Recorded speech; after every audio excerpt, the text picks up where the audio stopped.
Okay, so again, my name is Atisa Britton, and it's my privilege to speak to you today about the anesthetic considerations for TOLAC.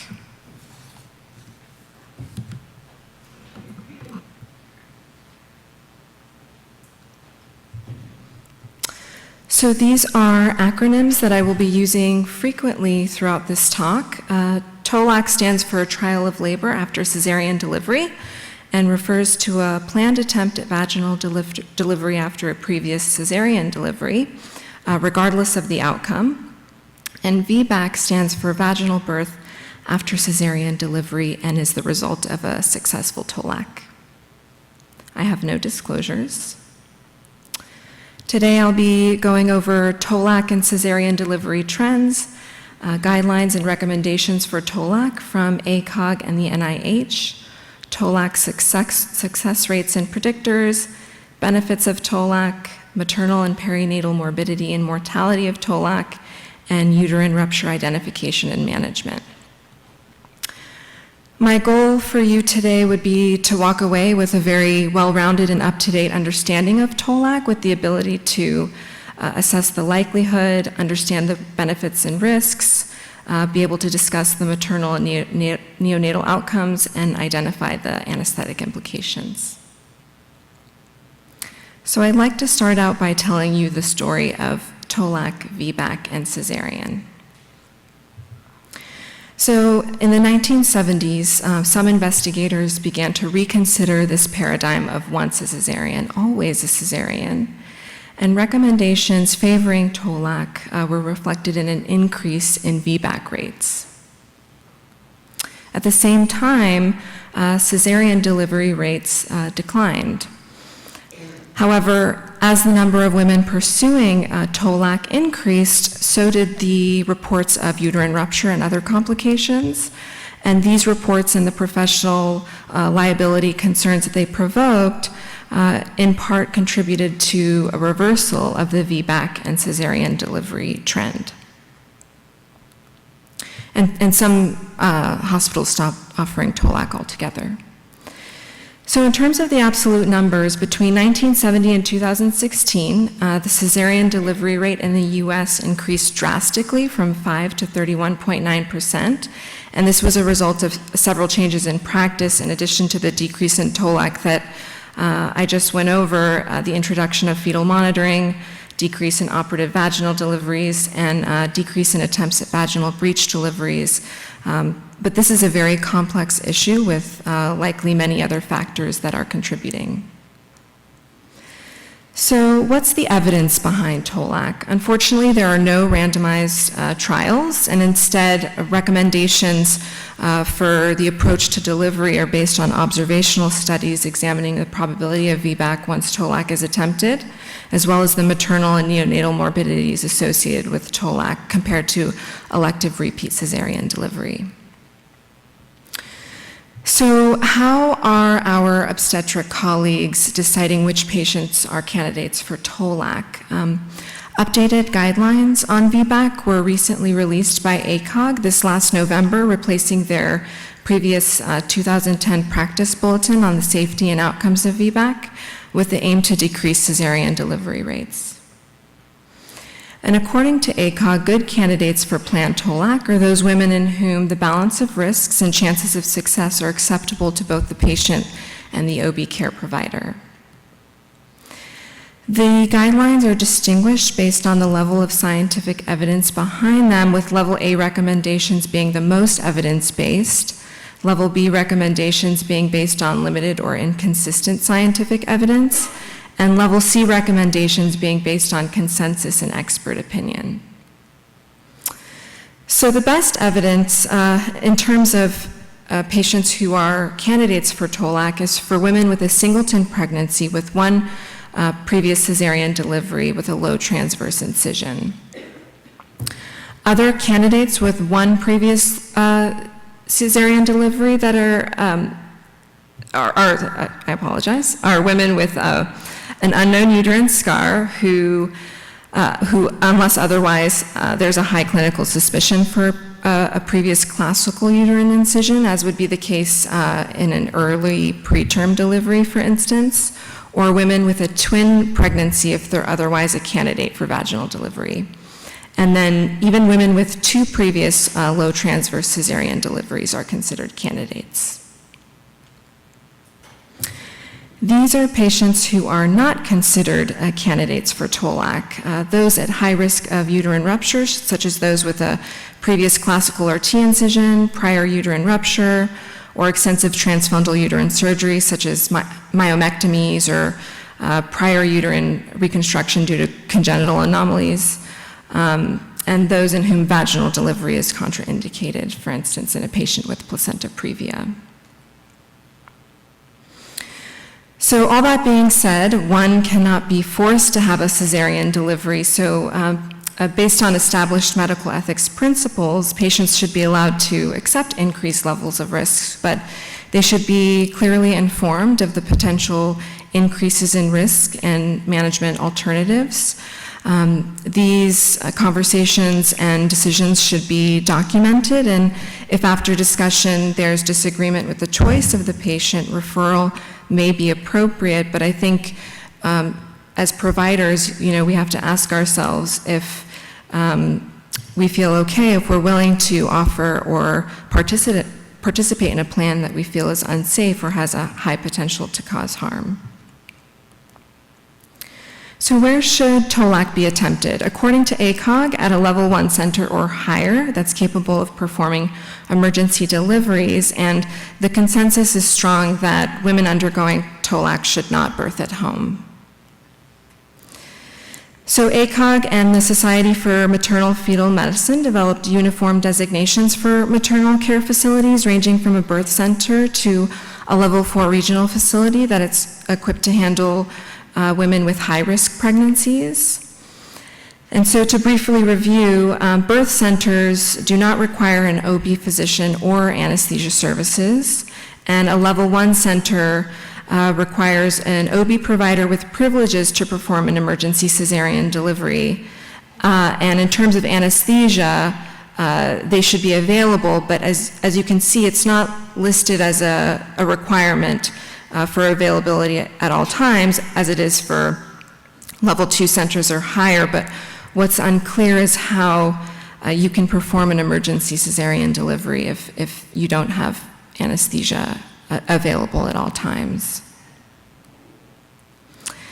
So backtracking to after the 2010 guidelines were published by ACOG, the NIH subsequently held a consensus conference on VBAC and voiced some concerns about ACOG's recommendations. They stated that experts in tracking anesthesia staff resources have found that there are too few anesthesia providers to ensure immediate anesthesia availability, and that they predict that these shortages will worsen in the future. So the NIH had called on ACOG to reassess this statement, but in this most recent practice bulletin, ACOG made no changes to this section, but rather their guidelines overall reflect a more positive view on the safety of TOLAC. And the chair of ACOG's Committee on Practice Bulletin stated that if the necessary resources aren't available, that alternative options should be discussed early, including a possible transfer of care, and that these recommendations should absolutely not result in women having limited access to VBAC. So let's take a look at anesthesia staffing. In 2011, a 10-year update on obstetric anesthesia workforce surveys was published, and anesthesia providers across U.S. hospitals were surveyed. You can see that each stratum is distinguished by the number of annual births, with stratum 1 being the most high volume and stratum 3 being the lowest. And the data are presented as percentages of respondents reporting yes for each question. This table in particular looks at provider staffing for TOLAC, and it shows that since 2001, the number of hospitals allowing TOLAC has decreased across all strata.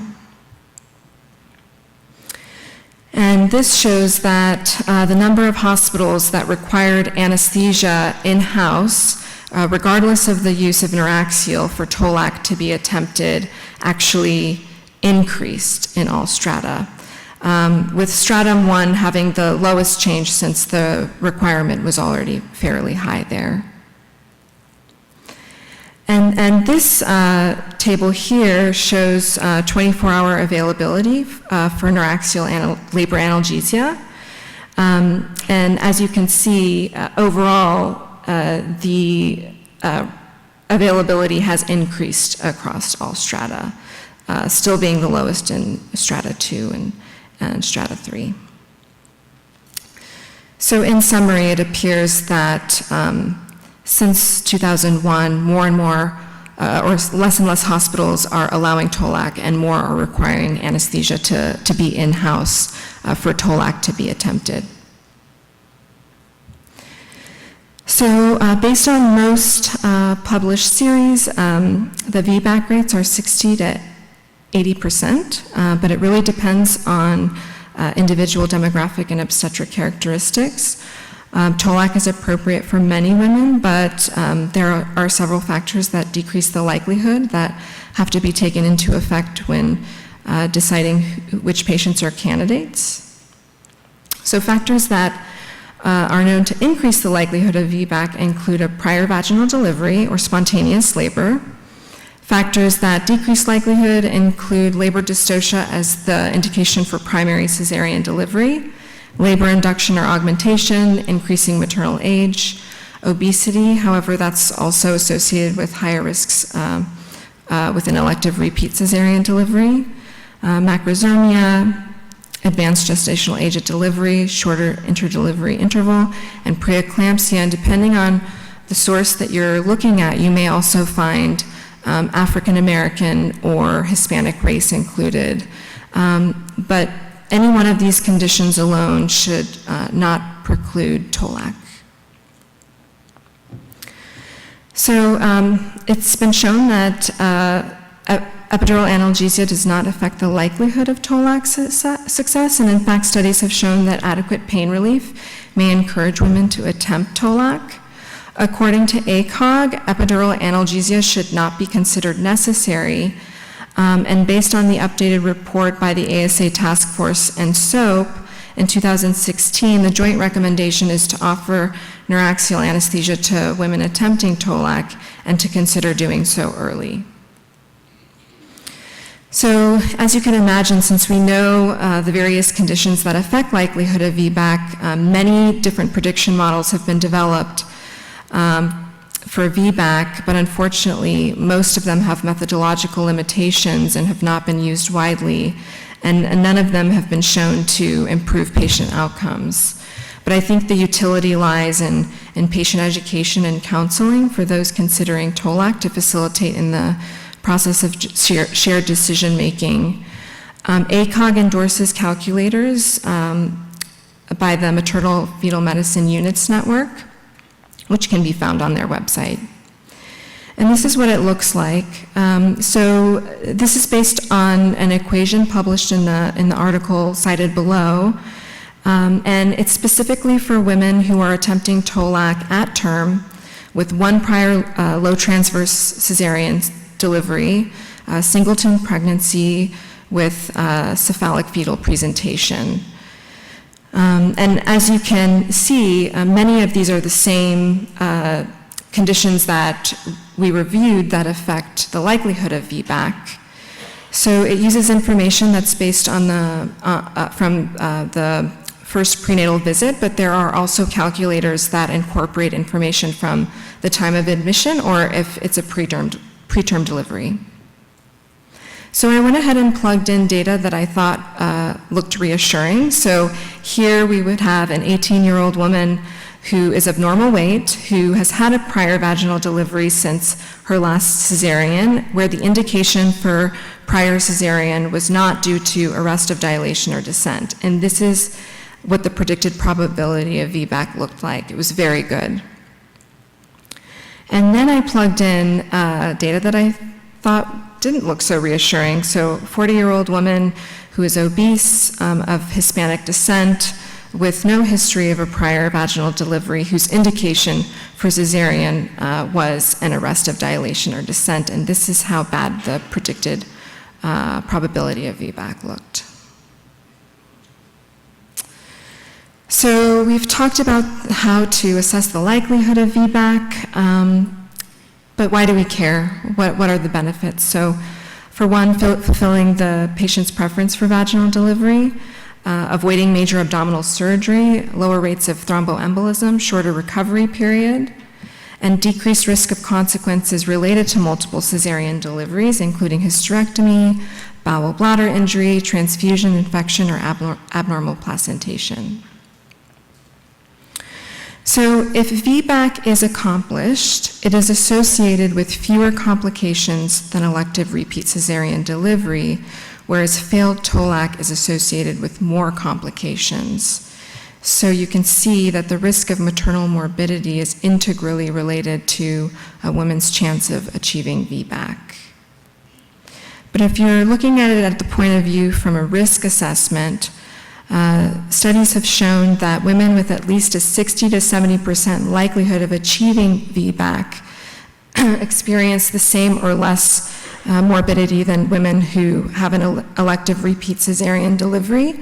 So these are the patients who should be offered TOLAC. So looking in more detail at maternal and neonatal morbidity and mortality, unfortunately, again, there are no randomized trials. This data is from the Agency of Healthcare and Research Quality that was requested by the NIH as a background paper for their consensus conference. And it shows a combined risk across several studies, and it's presented as a percentage. So you can see here, interestingly, that perinatal and neonatal mortality is actually higher for TOLAC, but this is likely accounting for failed TOLAC, and I think it would be really interesting actually to see what the data is for VBAC, but unfortunately I don't have that. And this is the table showing maternal mortality and morbidity, and you can see that maternal death was significantly higher for elective repeat cesarean delivery. But I think it's important to note that the absolute numbers are very low. This is a very rare event. And across all of the maternal risks, uterine rupture is most notable when compared to elective repeat cesarean delivery.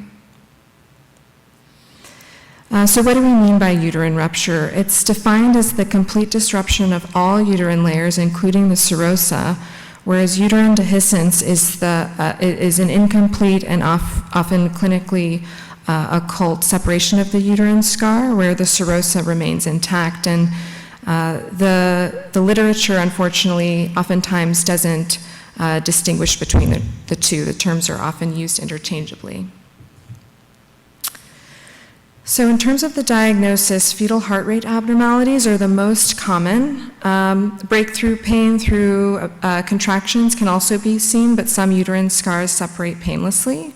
You can also see vaginal bleeding. There can be a decrease in uterine tone and contractility, or in other words, failure to progress, loss of station, or signs of maternal hemorrhage. And so initial concerns that epidural analgesia might mask the pain associated with uterine rupture have not been verified, and there have not been any reports that epidural analgesia have delayed the diagnosis of uterine rupture, and that's because fetal heart rate abnormalities are the most common sign, occurring in about 55 to 85% of uterine ruptures. This is a nested case control study that shows that actually the risk of uterine rupture increases with the need for increasing epidural top-ups. In terms of the risk of uterine rupture, studies of TOLAC in women with more than one cesarean delivery have reported a uterine rupture risk between 0.9 and 3.7%. But the results have been inconsistent when comparing women with one versus multiple prior cesarean deliveries undergoing TOLAC. And so these are two large studies that have sufficient size to control for confounding variables that demonstrate this. So this prospective observational study showed no difference with one versus multiple cesarean deliveries, and this retrospective cohort study showed an increase from one cesarean delivery to just two. So one factor that markedly influences the likelihood of uterine rupture is the location of the prior incision on the uterus.